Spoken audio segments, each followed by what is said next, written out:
Atraksi barongsai digelar di halaman stasiun Purwokerto pada Rabu siang. Para pemain barongsai menampilkan atraksi yang mengundang antusiasme penumpang dan warga sekitar. Halaman stasiun pun dipadati penonton yang ingin menyaksikan pertunjukan ini. Selain menyuguhkan gerakan atraktif, penonton juga diajak berinteraksi dengan barongsai, seperti memberikan angpau sebagai bagian dari tradisi Imlek. Selain atraksi barongsai, PT KAI Daop 5 Purwokerto juga membagikan bingkisan khusus kepada beberapa penumpang sebagai bagian dari perayaan Imlek. Kepadatan penumpang terlihat di stasiun Purwokerto selama libur panjang Imlek. Kenaikan jumlah penumpang mencapai 30%.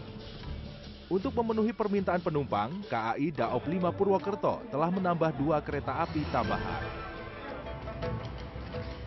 Peringatan Imlek di Aceh berlangsung meriah, ditandai dengan ibadah warga Tionghoa di Vihara Dharma Bakti, Gampong Laksana, Banda Aceh Selasa malam.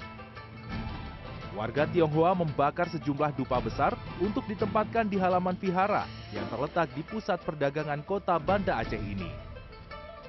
Ketua Yayasan Vihara Dharma Bakti Banda Aceh, Yuswar, menyebut kerukunan antar umat sangat terjaga di Aceh.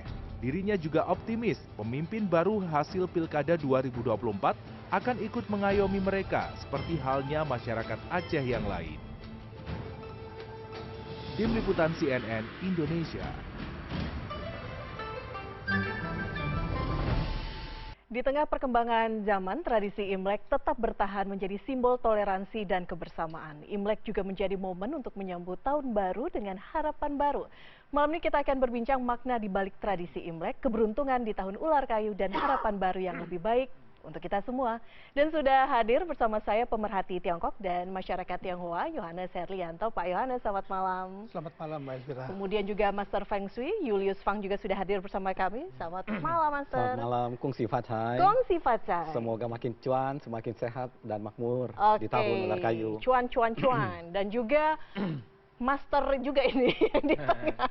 Kalau ini Master Ilmu Politik, pengamat politik dari UIN Syarif Hidayatullah, Mas Adi Praitno. Mas Adi Praitno, selamat malam. Selamat malam, Elvira. Kurang merah ini kostumnya, ini kurang Imlek ini. Jadi pakaian kayak gini susah banget soalnya. Susah ya?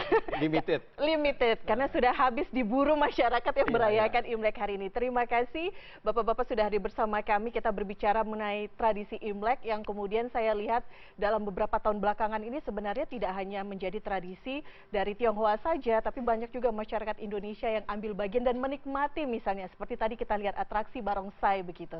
Saya ke Pak Yohanes terlebih dahulu. Pak Yohanes, memaknai tradisi Imlek ini di Indonesia, perkembangannya seperti apa? Ya, Mbak Elvira, terima kasih banyak buat pertanyaannya. Kita kalau melihat yang namanya perayaan Tahun Baru Imlek ya, itu sebetulnya dapat kita bagi setidaknya untuk kepentingan analisis menjadi 2 bagian ya. Jadi perayaan Tahun Baru Imlek sebagai sebuah peristiwa publik dan perayaan Tahun Baru Imlek sebagai sebuah peristiwa privat gitu ya. Nah, peristiwa publik itu sendiri nanti bisa kita lihat lagi sebagai peristiwa keagamaan yang terkait dengan keagamaan dan peristiwa budaya gitu sebagai bagian dari budaya dari Tionghoa. Nah, peristiwa perayaan Imlek sebagai sebuah peristiwa privat ya, itu privatnya juga tidak privat pribadi ya, biasanya boleh juga kita katakan sebagai peristiwa domestik ya, karena dirayakan oleh keluarga-keluarga. Ini tidak mengalami satu gangguan gitu, biasanya secara perubahannya itu perubahan antar generasi saja gitu ya. Tetapi untuk peristiwa Imlek, mungkin perayaan Imlek sebagai sebuah peristiwa publik ini pernah mengalami pasang dan surut. Sebelum tahun 1967 kita tahu bahwa peristiwa Imlek atau perayaan Tahun Baru Imlek ini bisa dilakukan di ruang publik oleh orang etnik Tionghoa di Indonesia itu secara bebas ya. Tapi tahun 1967 kemudian pemerintah ya pada saat itu di bawah kepemimpinan pemerintahan Orde Baru ya gitu memunculkan atau mengeluarkan yang disebut sebagai instruksi presiden tahun 1967 ya nomor 14, dan itu tentang agama, adat istiadat dan kepercayaan masyarakat Cina. Ya, jadi itu yang kemudian mulai pergerakan etnik Tionghoa, ekspresi budaya etnik Tionghoa di ruang publik itu mulai mengalami pembatasan. Walaupun pembatasannya tidak langsung ya, kalau boleh kita mengingat, baik membaca maupun mengingat itu 1970-an itu masih boleh gitu ya, merayakan perayaan tahun baru Imlek di ruang publik ya, dengan pesta barongsai dan sebagainya, itu sampai di akhir tahun 1970-an. Baru di tahun 1980-an kita lihat semakin ketat gitu ya, kemudian perayaan Imlek masuk ke dalam ruang-ruang domestik ya. Bahkan yang kemudian perayaan keagamaan pun harus masuk di balik tembok-tembok, dinding-dinding yang namanya kemudian kelenteng ya. Kelenteng yang kemudian berada di bawah naungan wihara. Ya, itu yang terjadi di masa pemerintahan periode Orde Baru. Lalu kemudian baru setelah tahun 1998 kita lihat ada satu perubahan yang signifikan, yaitu dengan di tahun 2000 Presiden Abdurrahman Wahid ini menerbitkan satu keputusan presiden ya, nomor 6 tahun 2000 yang kemudian menghapuskan instruksi presiden nomor 14 tahun 1967. Sejak itu perayaan Imlek boleh lagi dilaksanakan di ruang publik. Nah, ini makin menarik karena kemudian teman-teman Tionghoa ini semakin memperlihatkan sikap inklusifnya, bukan eksklusif gitu ya. Inklusif karena kemudian setiap perayaan Imlek itu melibatkan juga seperti tadi Mbak Elvira sampaikan, berbagai macam komunitas-komunitas non-Tionghoa.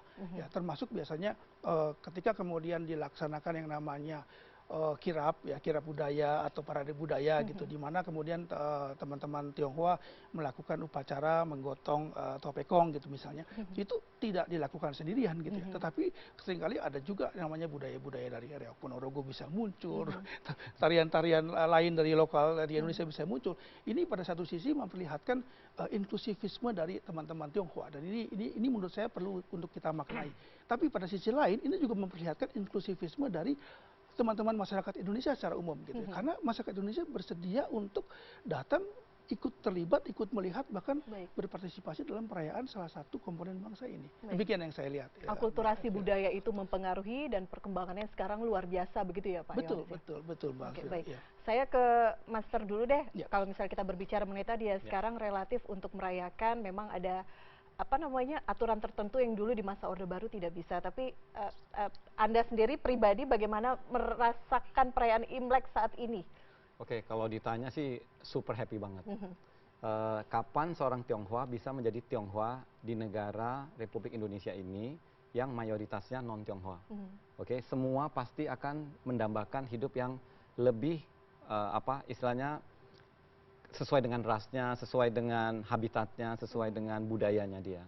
Jadi terima kasih banyak kepada almarhum Pak Gus Dur ya, Abdurrahman Wahid, karena jasa beliaulah akhirnya orang Tionghoa bisa tanda kutip merdeka, bisa mempraktekkan budaya tanpa harus was-was dan cemas. Dan ini bukan hanya sekedar saya aja, dan benar tadi kata Pak Yohanes bahwa ini juga diselebrasi oleh saudara-saudara kita yang non-Tionghoa. Saya melihat bahkan pemain barongsai ada yang pakai jilbab, ada yang juga dari Kristen dan macam-macam seperti itu. Ini super banget ya. Kalau kita lihat di negara lain belum tentu ada yang seperti di Indonesia ini. Indonesia, oke Pak. Ini suatu luar biasa karena memang keputusan Gus Dur saat itu bisa dikatakan game changer juga ya Mas Adi Pray dalam dunia politik. Dan kita melihat bagaimana kemudian sekarang tokoh-tokoh politik dari etnis Tionghoa itu juga cukup berperan begitu dalam dunia politik di tanah air. Ya, saya kira memang itu yang disebut dengan political opportunity structure ya. Jadi ada fase di mana memang kelompok-kelompok yang selama ini dianggap minoritas itu mendapatkan proporsi yang cukup luar biasa. Jadi tidak mengherankan negara kita itu kan bentuk pengakuannya terhadap budaya dan agama kan semakin berkembang. Agak berbeda dulu dengan Orde Baru yang saya kira memang sedikit represif ya. Tapi pasca reformasi terutama memang Gus Dur yang memang selalu muncul sebagai tokoh yang sangat inklusif. Makanya Gus Dur ini kan dengan berbagai kelompok kalangan yang selama ini dianggap haram, yaitu berpartner. Bahkan ke Israel juga kan Gus Dur datang sebagai upaya untuk membangun diplomasi. Karena secara hakiki Mbak Vi, bahwa secara prinsip agama manapun di dunia ini pastinya mengajarkan tentang kebaikan. Tidak ada satupun negara di dunia ini, agama-agama yang dianut oleh para penduduknya, itu yang menganut untuk memusuhi orang lain, mengkafir-kafirkan orang lain. Artinya apa? Dalam konteks itulah sepertinya kekayaan budaya dan kemudian agama yang ada di Indonesia itu per hari ini mesti kita syukuri, dan tentu tidak mengherankan kalau kita membaca bagaimana lokus perpolitikan kita pasca reformasi khususnya. Banyak orang yang ingin menjadikan Indonesia itu sebagai laboratorium politik yang saya kira stabilitas politik dan agamanya di atas rata-rata. Kan kita bisa cek di negara-negara tertentu, di Timur Tengah misalnya, jangankan beda agama, beda mazhab keagamaan misalnya mereka ribut berkepanjangan. Sunni, Syiah, kira-kira begitu. Mereka kemudian menimbulkan konflik yang berdarah-darah. Di Indonesia, jangankan soal kawan-kawan Konghucu, soal Imlek, NU, Muhammadiyah, ada Persis, dan yang lainnya itu kan akur satu sama yang lainnya. Itu yang saya sebut sebagai satu bonus di mana memang Indonesia adalah sebagai epicentrum peradaban agama yang kemudian mampu menselaraskan satu agama dengan yang lain. Nah, secara prinsip juga negara kita ini memang secara perlahan begitu banyak memang fenomena bagaimana politisi-politisi dan pejabat publik kita juga dipenuhi oleh kalangan-kalangan kawan-kawan kita dari Tionghoa. Yang menonjol tentu fenomena Pak Ahok lah ya. The one and only ya. The one and only ya, terlepas dari kekisruhan 2017 soal tuduhan penista agama, tapi secara prinsip orang melihat bahwa memang etnis manapun di negara kita itu adalah mestinya punya kesempatan yang sama untuk menjadi pemimpin di Republik ini. Bahkan kalau tidak salah, Wamen Kemen Ristek Disti juga Bu Stella adalah sosok Tionghoa yang menurut saya kapasitas dan kompetensinya memang di atas rata-rata. Yang ingin saya katakan adalah kepintaran dan keimanan seseorang itu tidak bisa dibedakan karena dia misalnya agamanya apa atau keturunannya apa. Soal toleransi, soal kepintaran itu murni bagaimana kapasitas diri yang dimiliki oleh setiap orang. Jadi tahun Imlek itu bagi saya adalah tahun bagaimana kita di Indonesia harus mampu melakukan transformasi secara total. Jadi peristiwa-peristiwa jahiliyah di masa lalu, kita memusuhi orang karena agama, kemudian kita ribut-ribut karena budaya, mestinya sudah tidak ada lagi di negara kita ini. Ya, harus move on, bahwa kita harus yakini bahwa di negara dan bangsa kita ini memang fondasi terkuatnya adalah unity in diversity. Ya,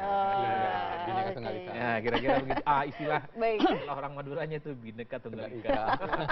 Oke, baik. Kita akan berbicara mengenai diversity nanti, dan juga kita berbicara mengenai kalau misalnya ngomongin Imlek biasanya nggak lepas dari shio. Nah, apa saja shio yang membawa peruntungan yang bagus, mana yang apa istilahnya ciong, yang sial gitu. Kita akan bahas usai jeda, tetap bersama kami di Prime Time.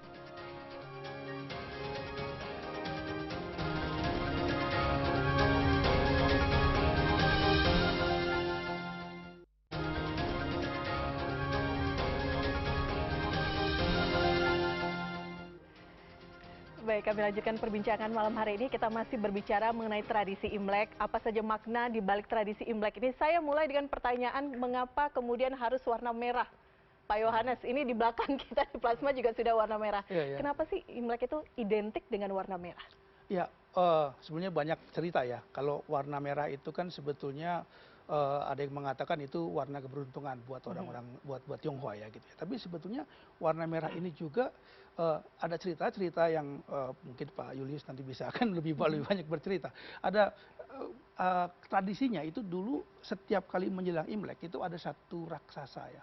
Raksasa yang tinggal di pegunungan gitu. Nah, raksasa itu biasanya dia itu makan binatang-binatang di hutan-hutan di sekitar pegunungan. Nah, sampai nanti kemudian belakangan binatang-binatang itu kehabisan, kurang lebih seperti itu. Akhirnya dia turun ke desa dan mulai memangsa penduduk desa. Nah, raksasa ini kemudian salah satu yang ditakuti sama dia itu adalah warna merah gitu. Ada yang mengatakan seperti itu gitu. Jadi selain itu juga warna merah juga adalah warna keberuntungan. Nah, cerita raksasa itu banyak. Nanti kalau Mbak Elvira lihat nanti di sini ada kue ranjang itu juga nanti akan terkait dengan cerita tentang si raksasa itu gitu. Termasuk juga memukul beduk, yaitu juga untuk dan juga memukul beduk itu juga salah satu cara untuk kemudian mengusir raksasa. Itu menurut tradisi ya, menurut kepercayaan tradisi. Walaupun nanti maknanya juga ada makna lainnya, misalnya untuk kue ranjang dan sebagainya gitu. Oke, Mas Nur, ini kita sudah menghadirkan di layar, jarang-jarang kita menghadirkan ada makanan di meja ini, khusus karena perayaan Imlek, ada kue keranjang, ada jeruk. Nah, kalau ini yang nanti ditunggu-tunggu ada angpau, satu-satu nanti kita akan bahas, tapi kue keranjang dulu, Master. Oke, nah kue keranjang ini Mandarinnya Nian Kao. Nian artinya tahun. Kau itu adalah peningkatan. Dan setiap tahun kita diharap rezekinya meningkat. Oke, koneksinya meningkat, cuannya berlipat seperti itu. Jadi makanya kalau kita lihat kenapa dibuat bertingkat gitu, itu refleksi daripada kalimatnya tadi itu, Nien Kau. Tetapi karena dibuatnya dari keranjang, dulu itu bikinnya pakai keranjang bambu. But now, dari kaleng toh. Ya. Nah, dari kaleng yang dibolong-bolongin bawah. Nah, saya bisa tahu persis itu karena family kita pernah bikin kue keranjang ini, dan ini sulit banget bikinnya. Oke, bisa makan mungkin hampir sehari dari pagi kalau giling tepung berasnya sampai dengan malam hampir selesai itu ya. Dan pada saat bikin ini kue ini itu seperti ada ritualnya, ada puasanya, nggak boleh sembarangan. Oh jadi atau nggak rusak dan sebagainya. Bener rusak. Oh, ya. Oke, Jadi sampai sebegitunya. Ada ritual, ada kepercayaan Iya, ada ya? kepercayaan seperti itu ya. Tapi nggak perlu pakai puasa lah ya. Nah ini Nien Kau. Kemudian jeruk ini bentuknya yang kemasan. Nah bayangkan ini seperti adalah uang emas. Cuma bulat lah ya. Kalau uang emas zaman Tapi dulu kan jenis gitu. jeruknya bebas kan? Ini Iya. sengaja dipilih, ini produser Ada. dari tim produser ada 2 jenis nih. Nggak, bukan bebas. Jeruknya harus manis. Dengan Jeruknya demikian harus harus manis. manis. Dengan demikian Oke. kalau kita memberikan ini kepada orang yang kita sayangi, kita ada hutang budi dan sebagainya, orang tua, kawan, teman dan saudara, make sure tes dulu, bang, gua tes dulu ya. Manis Atau apa kalau gitu? nggak ini, Iya. kalau nggak kita kasih asam, dan bukannya hal yang baik malah backfire ke kita, benar nggak? Oke, jadi niat baik, tetapi eksekusinya kurang, hasilnya juga kurang manis. Mas Adi mau coba dulu nggak? Kalau kayaknya angpaunya itu. Angpaunya, ya itu juga sudah saya Jadi, incer. jadi harus manis ya. Kalau Ya. misalnya tidak manis itu lebih baik tidak diserahkan kepada. Betul, to play safe. To play Oke, safe. Apalagi baik. kalau yang dikasih ada dalam jumlah banyak ya, seperti misalnya perusahaan kasih ke karyawannya, atau mungkin kasih ke calon mertua, atau kasih ke besan. Karena sudah menjadi tradisi antara satu besan dengan kasih ke besan yang lain. Oke, atau misalnya dari saya kasih ke orang-orang yang memang saya ada hubungan dekat. Ya, contohnya misalnya saya ada orang ini dulu pernah membantu saya waktu saya sulit gitu loh. Jadi seumur hidup saya cuma hanya ingat setahun sekali untuk memberikan ini untuk sebagai tanda balas budi. Dengan Oke. demikian kita harus make sure bahwa semua yang diberikan harus lebih mewah, tanda kutip, lebih manis, kemudian punya filosofisnya. Jadi kalau dikasih, mohon maaf, dikasih misalnya donat ya, filosofisnya apa juga susah relate-nya toh. Ngerti kan ya? Oke. Yang menarik juga orang-orang Tionghoa itu suka yang namanya apa? Homonim ya. Betul, homofon. Homonim. Ya, Homofon lebih suaranya tepatnya. sama, Homofon. betul. Jadi bunyi antara si jeruk jeruk, itu ada 2 macam dalam bahasa Mandarin, ada yang bilang cice, ada yang bilang cengce. Ya. Ci itu juga artinya sama dengan kemudian keberuntungan, Keberuntungan, betul. kebahagiaan ya. Lalu kemudian ceng itu kesuksesan. Gitu. Ya, Jadi betul. Ceng- kita memberikan kesuksesan gitu. Seperti Betul. tadi Pak Yulis mengatakan nien kau itu kan nien kau ya, artinya setiap tahun makin Ya. tinggi, makin tinggi, Ya, makin tinggi. Pupu Kausen, Nah, ya, setiap tahun selangkah-langkah makin Lebih tinggi. meningkat. Oke. Seperti Menarik itu. secara filosofis. Termasuk Ya. juga ini ya, Ada angpaunya simbol. tiap tahun juga harus meningkat. Nah, betul. Ini termasuk merah juga, memang menjadi Merah. suatu tradisi untuk angpau. Maknanya adalah, ini saya sambil lihat ya, oh betul sekali ada, alhamdulillah diisi. Oke. Merah juga, berarti ini sesuai. Lebih bagus merah dibandingkan biru, atau bagaimana? Sebenarnya sih kalau duit nggak ada itunya, nggak ada, yang penting value-nya. Value-nya. Bisa salah paham itu. Nggak, itu nggak ada. Oke, baik. Kenapa harus merah untuk angpau juga? Oke, sebenarnya bangsa Tionghoa sendiri, kalau kita lihat ya, mereka di zaman dulu sebenarnya tone yang mereka kuasai dalam hal apa istilahnya coloring, dalam hal pewarnaan pakaian dan sebagainya itu lebih ke arah monoton sebenarnya. Artinya warna-warna yang lebih seperti entah hitam, biru, abu, warna karunggoni dan sebagainya. Itu yang ancient one-nya ya, oke, yang masa dulunya. Sampai ke nanti ke dinasti tertentu, seperti misalnya dinasti sudah masuk dinasti Tang kayak gitu. Wah, bangsa Barat nih, seperti Yunani dan sebagainya, masih kita di film Gladiator dan sebagainya, itu masih sesimpel itu pakaiannya. Belum colorful, belum warna-warni. Tapi orang Tionghoa sudah dengan pakaian hanfunya atau apa itu sudah, wow, itu benar-benar warna-warna luar biasa. Nah, filosofisnya sebenarnya merah. Tadi Pak Johannes cerita bahwa ini adalah benar cerita tentang raksasa, dan memang raksasa ini diriset bisa hanya akan takluk dengan kaget gitu ya, dengan suara kenceng. Makanya ada saling gendang, petasan, juga, betul, iya. petasan. Makanya mohon maaf kalau untuk saudara-saudara kita yang lain, kalau mereka mendengar suara petasan ini bukan karena memang suka, tetapi ada satu kepercayaan dalam hal ritual budaya itu untuk mengusir bala atau mengusir suatu hal yang berarti negatif itu. Oke. Dan gendang tambur itu jangan diartikan satu hal yang berisik, tapi diartikan untuk mengusir roh jahat Ini lah. petasan mirip-mirip sebenarnya sama Betawi juga ya Pak ya, karena Ah, ada tradisi juga kalau Betawi Betul. petasan ya, meskipun Iya. mungkin jenis petasan yang berbeda begitu. Iya, Nah iya. sekarang pertanyaan saya selanjutnya adalah mengenai hujan. Jadi biasa memang kan ketika saat perayaan Imlek itu semakin banyak curah hujan, konon katanya semakin berkah. Benar Pak Yohanes? Saya kira itu spesifikasi dari orang-orang Tionghoa di Indonesia mungkin Ya, gitu ya. Karena Hanya di Indonesia Hanya di ternyata. Indonesia. mungkin betul. ya, Oke. ya, khususnya di Indonesia gitu ya. Ya. Karena sebenarnya Imlek ini atau tahun baru Imlek ini kan sebenarnya jatuhnya di musim yang dingin. Gitu. Mungkin kalau di sana itu lebih tepatnya salju yang turun gitu, bukan Betul, hujan betul, gitu ya. betul. Ya, seperti itu. Tapi orang-orang Indonesia kelihatannya sampai sekarang masyarakat Indonesia, Tionghoa Indonesia meyakini bahwa hujan itu memang adalah simbol dari Berkah, berkah. berkah. Gitu ya. Berkah, Simbol daripada oke. berkah. Betul. Apakah 2025 membawa berkah juga? Sedikit dong sebelum ke Master lagi Mas, melihat bagaimana tradisi ini. Oh iya, saya kira memang ini adalah tradisi yang cukup positif. Tadi kan disimbolisasi setiap pergantian tahun harus ada peningkatan cuan dan cuan. Iya. Termasuk misalnya soal simbol-simbol seperti jeruk ya, itu soal kalau manis ya harus disuguhkan, kalau pahit, kecut, apalagi itu Iya. asam nggak boleh. Ya. Ini yang saya sebut sebagai sebuah simbol-simbol positif karena memang kita tahu setiap agama apapun setiap pergantian tahun pasti yang dikonstruksi itu adalah bagaimana melakukan satu peningkatan kapasitas diri sebenarnya. Mulai dari kadar keimanan, bagaimana ibadah sosialnya, termasuk soal bagaimana di kemudian hari mendapatkan cuan yang berlipat. Nah, termasuk hujan. Kita sebagai orang Islam juga dianjurkan kalau hujan itu disuruh banyak berdoa. Ya, gitu. betul. Iya. Siapa tahu nanti melalui hujan itu kemudian tembus ke Sidratul Muntaha sana doa. Amin. Itu yang kemudian kita dianjurkan. Dulu waktu saya di sekolah madrasah, di pesantren-pesantren, dan kebetulan saya fakultasnya dulu S1 kan fakultas Usuluddin dan Filsafat. Mungkin fakultas teologi juga bicara dan belajar tentang bagaimana agama-agama dunia. Ada kesamaan dan ada kemiripan. Itulah yang sedari awal saya selalu mengatakan. Di berbagai agama apapun, tidak pernah ada satu ajaran yang sifatnya destruktif dan merusak orang lain. Jadi hal-hal yang sifatnya konstruktif, bagaimana toleransi terhadap orang lain, itu memang harus dijunjung di atas segala-galanya. Ini senang banget ini, kalau bisa sih besok-besok ada modifikasi. Ada rambutan, kira-kira begitu, ada salak ya. Kita sebagai orang yang melihat dari jauh, enak juga ini makanan, kira-kira begitu kan. Sebagai upaya untuk melakukan perbaikan gizi. Sejalan ya dengan program Sejalan. pemerintah ya. MBG, MBG. MBG. Oke, berbicara mengenai pemerintah, nanti kita berbicara juga mengenai bagaimana dunia politik di tanah air.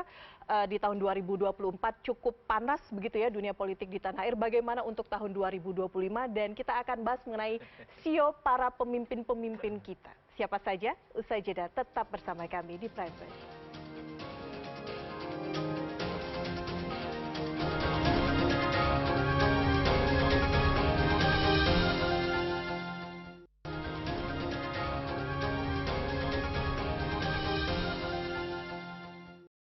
Bismillahirrahmanirrahim. Assalamualaikum warahmatullahi wabarakatuh. Salam sejahtera bagi kita sekalian. Shalom Salve. Om Swastiastu, Namo Buddhaya, salam kebajikan. Saya Prabowo Subianto, Presiden Republik Indonesia, atas nama pemerintah Republik Indonesia dan atas nama pribadi, mengucapkan selamat tahun baru Imlek 2576 kepada seluruh saudara-saudara kita yang merayakannya. Semoga perayaan Imlek tahun ini membawa kebahagiaan, kesejahteraan, dan keberuntungan bagi seluruh masyarakat keturunan Tionghoa dan masyarakat Tionghoa yang berada di Indonesia. Di momen penuh harapan ini, mari kita bersama-sama mempererat persaudaraan, menjaga kerukunan, dan merayakan keberagaman sebagai kekuatan bangsa kita. Bhinneka Tunggal Ika. Berbeda tapi satu. Saya juga mengucapkan selamat memasuki tahun ular kayu. Semoga tahun ini menjadi tahun yang penuh keberkahan, kedamaian, dan kebahagiaan bagi kita semua. Terima kasih. Wassalamualaikum warahmatullahi wabarakatuh. Salam sejahtera bagi kita sekalian. Shalom Salve. Om Santi Santi. Om Namo Buddhaya. Salam kebajikan. Baik, itu dia tadi ucapan selamat tahun baru Imlek dari Presiden Republik Indonesia Prabowo Subianto. Kita akan lanjutkan diskusi pada malam hari ini berbicara mengenai Imlek dan juga karena ini tahun baru ya, memasuki tahun ular kayu. Secara umum sebenarnya karakteristik ular kayu itu seperti apa, Mas?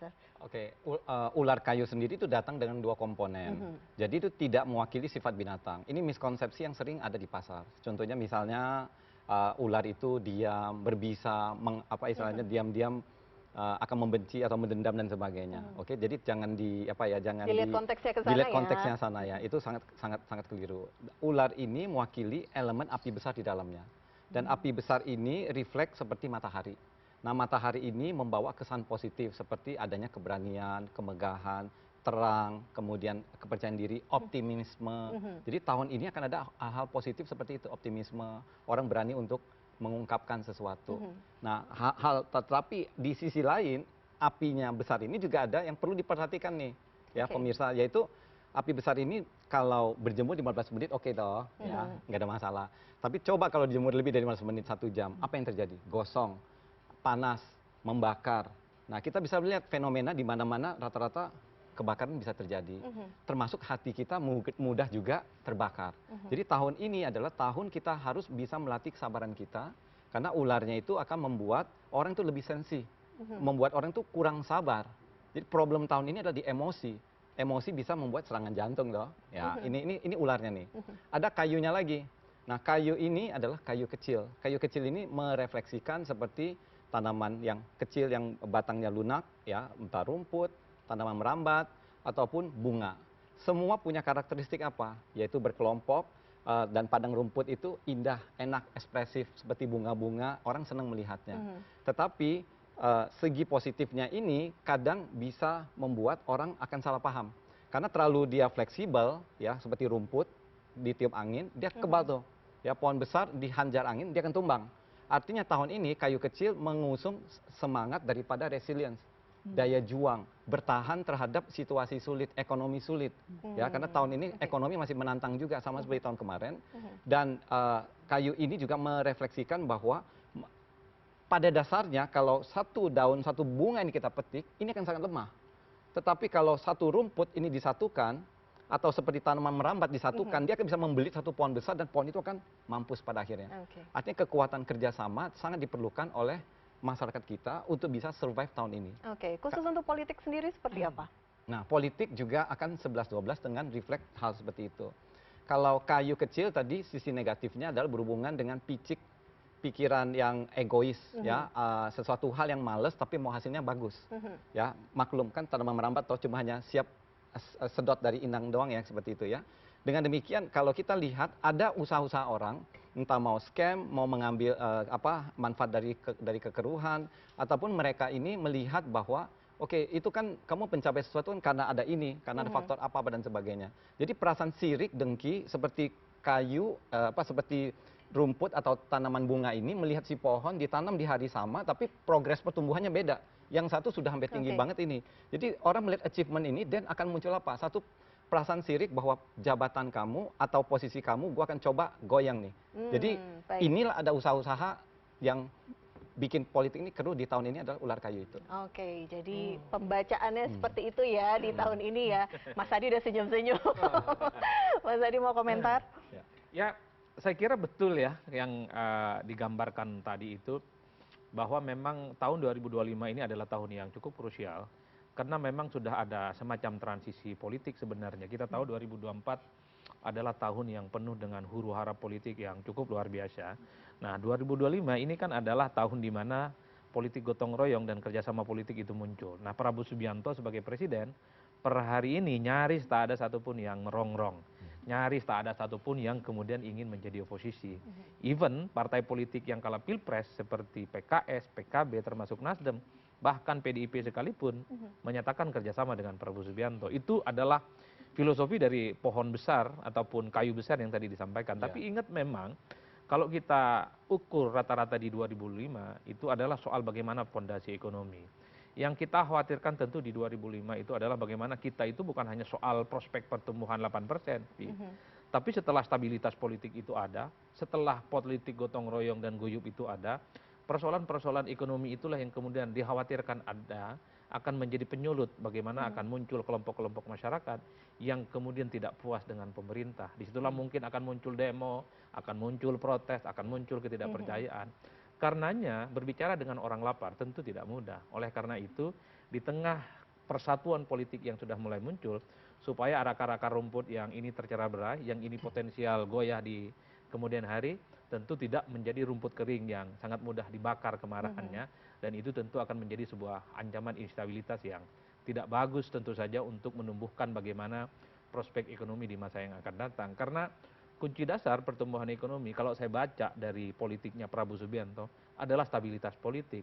Kalau orang tak ada yang demo, kalau orang sudah tak ada yang protes, sudah ada yang tak ada oposisi, tentu para investor-investor yang dari luar itu akan berdatangan ke Indonesia. Tapi kalau sebaliknya yang terjadi, banyak orang demo, banyak orang protes, DPR dan pemerintah ribut, maka jangan heran kalau kemudian orang itu mau invest apapun, jangankan orang luar, pemilik-pemilik modal untuk tanamkan saham dan duitnya, membangun usaha yang bisa merekrut banyak orang, itu tidak akan mungkin terjadi. Jadi ini semacam warning sebenarnya, supaya di tahun 2025 ini, tahun baru Imlek khususnya, itu adalah tahun bagaimana persoalan ekonomi itu menjadi kunci. Karena secara politik saya kira ini sudah terkonsolidasi cukup baik dan cukup kuat. Dan terbukti ya Prabowo Subianto setiap keputusan politik apapun sampai hari ini tidak ada yang resisten dan tidak ada yang protes. Karenanya 4 dan 5 tahun ke depan tak ada ceritanya bagi pemerintah dan negara kita ini tidak menyelesaikan persoalan-persoalan ekonomi. Kemiskinan selesai, kemudian keterbelakangan selesai, dan ekonomi kita melesat semelesat-melesatnya, bukan hanya 8%. Targetnya 8%, kita lihat seperti apa, karena tadi sudah disebutkan, saya nanti minta Master untuk menganalisa Bisa para nggak tokoh. 8%? Kalau itu katanya butuh waktu 5 tahun, tapi kita lihat dulu kalau yang ini bisa atau tidak. Kita lihat tokoh yang pertama, siapa kita akan tampilkan, singkat saja mungkin analisanya di tahun ular kayu ini akan seperti apa, bisa ditampilkan gambarnya. Oke, Presiden Republik Indonesia Prabowo Subianto. Oke, jadi karena banyak yang bisa ditanyakan, kita langsung fokus ke karir ya. Karir tahun ini bagaimana karirnya. Pak Prabowo ini tahun lahirnya kelinci logam. Oke, kemudian kelinci logam. Kemudian bulan lahirnya adalah naga tanah. Oke, jadi kalau kelinci di tahun 6 bulan awal yang masih ada energi naga kayunya, masih ada sisa energi kayunya, ini masih terkena ciong. Tetapi naga membawa energi dukungan. Ini terbukti bahwa beliau mendapatkan survei tingkat kepuasan yang cukup tinggi. Terlepas dari apapun itu, ini adalah apa istilahnya pengakuan dari masyarakat kepada performa beliau dalam hal 100 hari masa kerjanya dia. Oke, ini poin pertama. 6 bulan berikutnya, nah ini jeng-jeng, oke siap dong. Drumnya. 6 bulan berikutnya masuklah tahun ular kayu. Kayunya nggak ada masalah, which is okay, bagus. Tetapi ularnya lah ini yang akan trouble. Ularnya ini, elemen api besar, kurang begitu ramah sama Pak Prabowo. Dalam konteks kekelincinya, ya, sio kelinci di tahun ular, ini netral. Biasanya harus banyak mengandalkan diri sendiri. Biasanya kekurangan dewa penolong. Karena dia presiden, siapa yang kurang dewa penolong ya? Pasti kalau dia ngomong, pasti akan bisa membantu toh. Ya. Cuma artinya adalah dia akan merasakan secara pribadi itu agak, kok nggak ada yang nolongin gua kayak gitu loh. Oke, kemudian ularnya ini ada membawa energi tekanan, stres. Dia adalah logam besar. Logam besar ini dibakar oleh ular yang si api besar ini. Artinya dia berada di bawah tekanan. Siapa yang menekan dia? Yang bisa menekan dia cuma rakyat, partai politik. So, mulai dari 6 bulan berikutnya, sampai nanti kita melihat beberapa tahun ke depan, api ini akan menyala begitu hebat. Artinya, mulailah muncul ketidakpuasan ya. Tadi linear ya, yang tadi prediksi itu, dari Mas Adi Pray, kita lihat nanti. Dan memang benar ya, itu kayaknya kita sama frekuensi. Kenapa? Ular kayu itu adalah kayu kecil, which is bunga, rumput, ya, tanaman merambat, ya, itu kan ya, di bawah musim panas, itu di bawah musim panas, di musim panas. Artinya apa? Itu kayu dan bunga itu sebentar lagi akan apa? Akan either kalau terbakar atau gosong atau layu. Jadi penuh kerapuhan di sana. Ya oke, jadi dengan demikian dalam ekonomi politik demikian akan sama. Dan dalam hal konteks Pak Prabowo, saran saya ke beliau adalah untuk bisa lebih melatih kesabaran.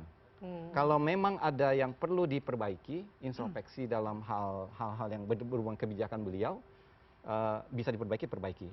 Tetapi kalau yang tidak bisa, dan yang harus dilakukan adalah melakukan lobby politik. Namanya orang politik loh ya. Oke, baik. Terima kasih. Tantangannya seperti itu. Kita Ya. akan beralih ke tokoh selanjutnya. Kita akan lihat, nah, wakil presiden. Ini Oke. sarannya jangan sabar juga, jangan sama dengan presiden. Oke, ya, namanya presiden, wakil presiden, pasti harus ada ambil tindakan ya. Oke, baik. Nah, kita lihat berikutnya adalah Pak Gibran ya. Ya, saya panggil Gibran lah karena saya lebih tua ya, oke. Nah, Pak Gibran ini beliau terlahir di hari air kecil. Oke. Air kecil, kemudian tahun lahirnya adalah kelinci api. Nah, kelinci api ini sama seperti Pak Prabowo ya. Kelinci overall 6 bulan awal ini agak kurang ya, di mana masih ada pengaruh energi naga kayu. Dengan demikian namanya masih muda lecet tuh ya, ya kasus yang FFF itulah ya, ngerti ya. Kemudian berikutnya adalah di 6 bulan berikutnya, yaitu masuk di ular kayunya. Ular buat orang sio kelinci ini juga tadi seperti saya ngomong tidak ada sesuatu yang sampai terlalu hebat. Namun ularnya ini akan membawa kayunya ini akan membawa energi defamasi yang begitu hebat. Jadi dengan demikian kalau 6 bulan sebelumnya itu ada ciong itu berarti reputasinya kurang baik, kemudian stres, 6 bulan berikutnya tampaknya belum ada tanda-tanda perbaikan yang signifikan. Ya, dan kalau kita lihat dari bulan lahirnya, bulan lahir beliau di sini ya, yaitu di anjing di tahun ular dia adalah termasuk sio yang beruntung. Jadi untuk 6 bulan awal karirnya belum sampai ada progres yang bagus, makanya orang ngomong oh lu cuma hanya muka, seremoni dan sebagainya. Tapi 6 bulan berikutnya akan bisa terlihat performa nyata beliau, eksistensinya mulai akan terlihat. Oke, meskipun dia ada contohnya tadi saya ngomong ada orang yang nggak puas, defamasi dan sebagainya. However, dalam hal kerja nyata sudah bisa terlihat di 6 bulan berikutnya di tahun ular kayu. Oke, menarik kalau ini ya. Kalau tadi ada tantangannya di 6 bulan kedua, Ya. kalau ini kita bisa melihat bagaimana kemudian Ya. kinerjanya di 6 bulan kedua nanti. Oke, kita lihat foto selanjutnya. Nah, kalau tokoh yang ini, Oh ya, yang ini belum ada tanggalnya, cuma mungkin sionya aja. nah langsung saja kalau ini tokoh politik juga. Sio tikus ya Sio katanya. tikus, Tadi dari langsung. bocoran nih. Oke. Nah, sio Tikus tikus, terlahir kita di bulan berbicara mengenai- Agustus. Oke, Agustus. Sio yang beruntung. Oke, sio tikus termasuk adalah sio yang beruntung. Gore. Oke. Oke. Kebetulan Cuan saya dong, tikus cuan juga. dong. Ya termasuk sio yang cuan juga Iya, tahun ini. kebetulan saya tikus juga, jadi sama. Oke. kita. Oke, jadi perlu diingat. Ya, perlu diingat bahwa untuk memang akurasi perhitungan ini perlu tempat, tanggal dan jam lahirnya lengkap. However, kalau kita cuma dapat informasi tahun dan bulan, tahun secara itu berhubungan dengan reputasi. Jadi di tahun ular, orang yang sio tikus ini akan dapat hal yang positif, yaitu adanya keberuntungan, adanya bantuan orang, adanya booster ya. Kalau kita naik mobil itu kayak seperti tekan yang nitrogen itu booster push kayak gitu kan. Oke, jadi ini hal yang positif ya. Dan saatnya membuka lebih banyak network. Kemudian termasuk sio yang juga cuan dalam hal keuangan ya, saatnya untuk melihat peluang-peluang apa yang bisa saya raih. Oke. Nah, terus kemudian kalau terakhirnya di bulan Agustus, tanggalnya boleh tahu? Tanggal 20 Agustus. 20 Agustus. 20 Agustus kemungkinan bisa saja masih masuk di bulan sebelumnya yaitu kambing. Ya, ini harus presisi. Bulan kambing ya, atau mungkin bisa di bulan macan. Nah, kalau memang lahirnya di bulan macan, maka tahun ini ada perubahan karir. Contohnya ada gawean baru misalnya, ada job baru misalnya. Oke, nah tapi kalau Gabung pemerintah dong. I don't know ya. Udah ada tanda-tandanya ini ya. Ada tanda ya, ada job baru, ada perubahan karir kayak gitu ya. Mungkin biasa jadi supir ini tiba-tiba menjadi pemiliknya supir ya, itu mungkin bosnya kayak gitu ya, nggak tahu ya. Oke, berarti tikus termasuk salah satu sio yang hoki Iya. di tahun ini. Oke, selain tikus, Nah, selain tikus yang yang pertama cukup adalah hoki apa tadi? ayam. Yang paling hoki adalah ayam. Ayam, kedua kerbau, ketiga tikus, keempat kuda, kelima adalah anjing. Seperti itu. Jadi sio itu ada di tahun lahir, bulan, hari, dan jam. Jadi kalau dia mendapatkan tikus di bulan kelahiran, let's say kalau lahirnya di Jakarta ya, oke, lahirnya di Jakarta, tikus itu berarti sekitar antara bulan Juni ya, tepatnya mungkin sekitar 20 Mei sampai 20 Juni. Seperti itu ya. Ini berarti dia akan di tahun ini secara karir ya, karena bulan lahir toh, itu adalah akan ada peningkatan yang positif, hawa-hawa positif, bisa ada cuan dari aktivitas yang dilakukan seperti itu. Kalau yang kurang beruntung, saya mau bilang Sial, siong tapi atau enggak, sial, oke. tapi Yang nggak enak, ya benar sih ya Pak Johannes ya. Kadang kita ngomong, lu ciong udah tahun ini, kayaknya lu ada sial gitu kan, kita nggak enak toh ya Pak Johannes ya. Tetapi perlu dimaknai ya saudara-saudara, apalagi saudara yang Tionghoa, bahwa ciong ini bukan berarti kesialan. Ciong ini actually adalah changes, perubahan. Jadi yang perubahan ini kita harus merangkul perubahan. Maka tadi saya ngomong kalau memang benar Mas Adi itu ada lahirnya di bulan Macan, berarti tahun ini adalah tahun perubahan karirnya dia. Seperti itu. Jadi kalau memang perubahan karirnya ini ada bisa upgrade, why not kayak gitu kan? Oke, kemudian pada saat terkena ciong itu orang kan stres karena semua keluar dari zona nyaman. Biasanya saya cuma komentator nih, oke. Tapi sekarang jadi pelaku nih gimana nih? Aduh, gue gimana nih kayak gitu kan? Panik kayak gitu kan? Nah, tapi pada saat kita sudah siap, kita sudah mempersiapkan diri, ada masa kita fokus ke solusi, ini ujian naik kelas, level up. Jadi pada saat kita level up ini, baru kita akan juara. Bahkan Pak Prabowo, Pak Jokowi, waktu mereka mau jadi presiden, mereka di tengah kondisi ciong di tahun lahirnya. Surprisingly begitu. Riset kita membuktikan bahwa ciong itu bisa akan menghasilkan hal bagus. Jadi berbeda dengan yang dipercaya oleh orang awam bahwa ciong itu sial. Itu setiap orang itu membutuhkan ciong dalam hidupnya untuk pecut dia bisa naik. Nah, kenapa ada orang ciong mengalami sial? Simple. Karena pada saat mereka mengalami ciong itu, mereka dramanya banyak, bukan fokus ke solusinya. Kemudian mereka nggak mempersiapkan diri. Contohnya pada tahun ini saya ingin naik jabatan menjadi CEO misalnya. Nah, kamu ada sertifikasi nggak? Kamu kuliahnya sampai S2, S3 atau bagaimana atau tidak? Nggak mempersiapkan itu. Jadi begitu dikena ciong, perusahaannya butuh orang yang baru, bukannya ambil dia malah tendang keluar, dia jadi ini, akhirnya orang lain yang jadi CEO-nya seperti itu. Jadi jangan kemudian merasa kurang beruntung di tahun ini, kemudian berdiam diri saja, tapi memang harus memiliki strategi lainnya. Iya, nah tanpa lengkap kalau saya nggak ngomong ciong apa yang lagi tantangan tahun ini, yang kena ciong, yaitu babi yang ciong paling berat, kedua monyet, ketiga adalah macan, keempat ular. Oke, jadi ini jadi dari tingkat tingkat damage-nya, tingkat turbulensinya. Nah, tapi dari 12 hanya 4 berarti yang kurang beruntung ya? 4 yang ini yang harus diperhatikan. Jadi meskipun 4, ada orang yang dari siang tahun lahir, ada orang di bulan lahir, ada orang dari hari lahir, ada orang di jam lahir. Oke, jadi dengan demikian kalau semua orang ini umumnya pasti akan kena punya. Dengan demikian kita bisa merasakan bahwa setiap tahun itu belum tentu kita akan lancar dari 100%. Ada yang lancar 50% ya, dan karena orang Tionghoa dan apalagi karena laki-laki fokusnya hanya karir dan uang, mereka hanya lihat oke, kalau karir dan uang gua cuan berarti ya udah oke, ini adalah ciong, nggak ada masalah kayak gitu loh ya. Jadi artinya tahun ini adalah tahun yang dibutuhkan fleksibilitas dan melakukan perubahan ini bila terkena ciong. Baik. Apa yang kemudian bisa kita lakukan, harapan baru apa yang bisa kita panjatkan di tahun ular kayu ini, kami akan bahas usai jeda. Tetap bersama kami di Prime Press.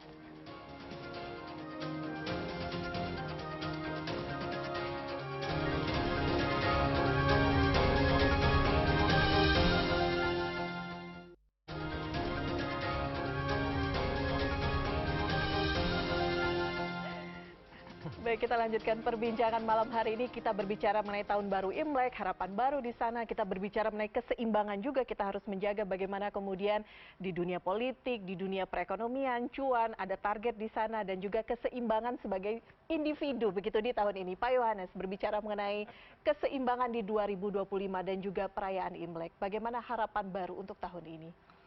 Ya, harapan saya ya semua bisa berjalan dengan baik ya. Jadi semuanya menjadi seimbang, semuanya menjadi segala apa yang terjadi di tahun 2024 yang masih kurang, yang masih kemudian munculnya seperti tadi Pak Julius sampaikan, ada problem, ada apa, semua bisa diharapkan bisa berubah gitu di tahun 2025 ini. Seperti itu. Bagaimana kemudian menangkap peluang-peluang itu juga? Betul, peluang-peluang yang akan muncul, yang akan masuk gitu ya. Baik dari segi negara maupun dari segi person-person kita ya. Oke, baik. Ini spesial karena ada 3 orang yang CEO tikus sebenarnya malam hari ini. Tikus berkumpul ya? Tikus berkumpul, semoga hokinya juga berkumpul. Bagaimana kemudian menjaga keseimbangan ini, Mas Julius? Sebenarnya kembali lagi kepada masing-masing individu. Tahun ular kayu akan memunculkan sikap ketidaksabaran ya. Jadi dalam ruang publik tolong perhatikan komentar-komentar kita, perhatikan juga cara kita berinteraksi dengan orang lain. Ini ruang publik ini sosial media ya, sosial media dan sebagainya. Oke. Kemudian di ruang pribadi, hubungan ke anak, ke istri, ke orang terdekat, suami istri dan sebagainya, juga tolong lebih sabar ya Pak, ya lebih sabar ya Bu, kayak gitu ya. Tahun ini akan membuat orang kalau energinya tidak tersalurkan dengan baik dan benar, maka potensi, karena ular ini akan membawa potensi yang sifatnya api besar. Api tidak bisa channeling keluar, kalau nggak hantam kota akan ke jantung. Jadi ini akan menjadi kendala di tahun Kesehatan juga kesehatan berarti. kita seperti itu. Nah, kayu di kondisi lemah berarti orang akan mudah terkena gangguan dalam hal pencernaan dan liver. Jadi sudah livernya nggak enak, kemudian ini juga nggak enak, ya orang sebut angin duduk kayak gitu ya. Jadi tahun ini kalau mau sukses, maka belajarlah untuk lebih kreatif, belajarlah untuk bisa berkelompok dengan orang lain. Ya kalau Mas Adi ngomong ini berarti membentuk koalisi lagi Mas Adi. Oke, ya dengan demikian tahun ini akan menjadi tahun yang unggul buat yang siap ya. Jadi setiap tahun meskipun ada sulit, ups and down, ini adalah menjadi tahun yang akan menjadi berkah buat kita juga kalau kita mempersiapkan diri dengan baik dan benar tanpa peduli ciong atau tidak ciong. Oke. Kesehatan itu ternyata menjadi salah satu faktor yang kemudian harus kita concern ya di Betul, di tahun ini ya. Seriously, Oke. jadi tahun ini seperti tahun tikus logam di tahun 2020, logamnya harus menghasilkan air, logamnya lemah. Jadi muncullah problem paru-paru, pernapasan, batuk dan sebagainya dari COVID toh. Nah, tahun ular kayu, kayunya dipaksa menghasilkan api, kayunya gembos seperti tanaman rumput yang terbakar atau yang di kondisi panas, layu toh. Akhirnya apinya membara. Nah, api inilah inflamasi di dalam tubuh. Oke. Kalau kayu lemah berarti problem liver, empedu, mata itu akan dan gangguan pencernaan itu akan memberikan batu sandungan untuk kita bisa cuan dan produktif tahun ini. Oke, baik. Jadi perhatikan kesehatan Anda, jagalah api, jangan sampai membakar emosi. Ya. Sabar-sabar di tahun 2025 ini. Mas Adi? Ya, kalau saya membaca rekomendasi dari analisis-analisis tadi ya, misalnya Pak Prabowo itu harus lebih banyak bersabar. Kalau mau jujur sebenarnya di tahun 2025 ini kan Prabowo Subianto sudah begitu banyak mengeluarkan program-program yang cukup populis, yang pro dengan rakyat. Jangankan misalnya ingin mendirikan rumah 3 juta untuk rakyat, ya, program makan bergizi gratis saja itu kan dikritik. Ini dianggap tidak tepat sasaran, ini hanya sebatas, ya mungkin dianggap tidak terlampau signifikan dan seterusnya. Padahal untuk program makan bergizi gratis saja itu tidak gampang. Membutuhkan anggaran yang menurut saya itu menguras APBN kita. Makanya per hari ini sebenarnya kalau kita membaca postur anggaran kita terkait dengan makan bergizi gratis, masih compang-camping kanan kiri. Jadi 80 triliun itu kan hanya sebatas bulan ini sampai Februari. Tapi untuk sampai di akhir tahun misalnya membutuhkan sekitar 120 triliun. Bisa dibayangkan untuk sampai 5 tahun, itu kan membutuhkan dana sekitar 450 triliun. Itu tidak gampang.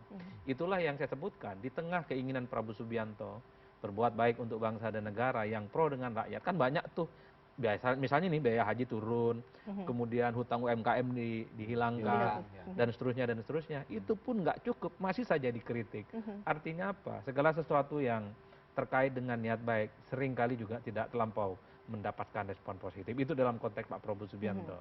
Tapi sepanjang itu berbuat untuk bangsa dan negara, kebaikan bangsa dan negara, jadi sehebat apapun kritik, ya saya kira memang Pak Prabowo harus gaspol dan harus maju ke depan. Kalau Pak Wapres? Nah, Pak Wapres tantangannya memang agak berat. Bukan hanya 6 bulan sebelumnya yang memang selalu dipersepsikan underestimate. Jadi 6 bulan ke depan itu tantangan terbesarnya adalah bahwa Wapres kita itu bukan hanya sebatas seremonial, bagi-bagi susu, meresmikan acara satu yang lain-lain. Harus di-upgrade bagaimana performa politiknya, bukan hanya sebatas hal-hal yang sifatnya artifisial. Tentu publik berharap bagaimana peran Wapres itu misalnya kontribusinya untuk mendatangkan para investor dari luar. Ataupun misalnya bisa hadir dalam forum-forum internasional, forum-forum besar yang saya kira ini juga akan menambah wajah internasional pasangan presiden dan wakil presiden. Kan kita tahu Wapres kita ini kan lulusan luar negeri, Singapura dan Australia. Pasti pengalamannya kan di atas rata-rata. Itulah yang saya kira di tengah persepsi publik yang agak kurang kepada wakil presiden, inilah yang saya sebut sebagai moment of the truth ya, bahwa wakil presiden di Republik Indonesia saat ini bukan wakil presiden yang kaleng-kaleng.